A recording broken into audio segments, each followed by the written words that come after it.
Hey guys, I'm Dave and welcome to the Trull Gallery. Today I'm going to show you how I mill rough cut lumber without owning a jointer.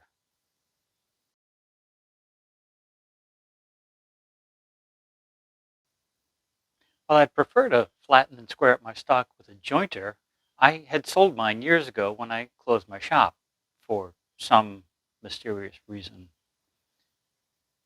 At the moment, I don't have room in my small shop for a jointer, so I had to learn methods and techniques to flatten and square boards using the tools and machines that I have on hand. And since I'm a woodworker who loves his machines, there are no hand tools involved. So with that said, let me show you how I milled up some 4/4 stock for a recent project. Whether I'm starting with rough stock or skip plane boards, I usually start by rough cutting my pieces to length at the miter saw. I cut the pieces at least 1 inch longer than I need for now, more if there are checks or imperfections to work around. The next step is to get one face flat. To do that, I use hot glue and a known flat surface like this piece of MDF scrap. I find the least wobbly face of my stock and hold that in place while I add hot glue in several areas along each bottom edge. If the board is severely warped, I'll hot melt a wedge in place to prevent the stock from moving around in the next step. After giving the glue time to cool off or harden, I take the stock to the planer. I start with a light pass or two in case the board has some high spots. Usually 3 or 4 passes is all that it takes to clean up a board.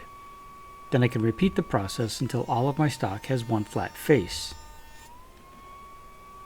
The next step is to plane the opposite side of the board parallel to the first. Again, I start with a few light passes, running all of my stock before adjusting the height. Once both faces are flat and parallel, I can continue planing until I get my stock to its final dimension. At this point, I flip the stock after each pass, so I remove just about the same amount from each face. This helps maintain the equilibrium in the stock. With the two faces parallel and the stock down to its final width, it's time to square up one edge. I use a table saw and a simple jig that I picked up from Drew over at Fisher's shop, and I'll add a link to his video below if you're interested in building one for yourself. To use it, I clamp a board in place and trim one edge square to the two faces.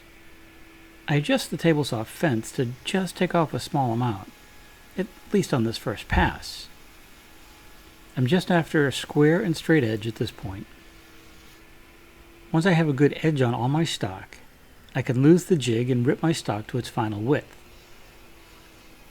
I just use that freshly squared edge against my table saw fence and trim everything down, leaving me with flat and square stock, the width and thickness I need for my project. I've been known to rip my stock about a 1/16 of an inch thicker than needed. Then I can run these sawn edges through the planer. Just make sure you gang up several pieces at once for stability. If you run one piece through, you run the risk of it twisting in the planer, ruining that piece. 1 or 2 passes on either edge should be enough to clean up your saw marks.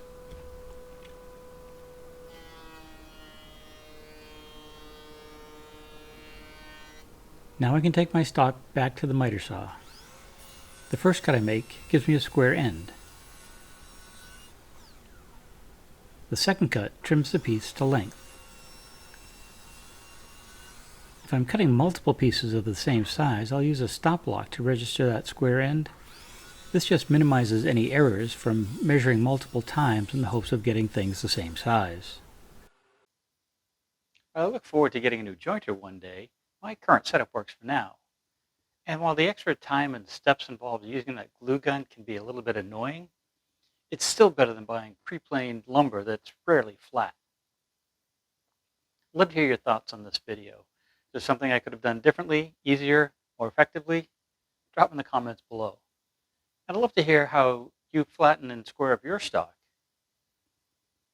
As usual, I've listed the tools and machines I use in the description, and a lot of them have affiliate links, and if you happen to need something and you purchase it through those links, it helps support the channel.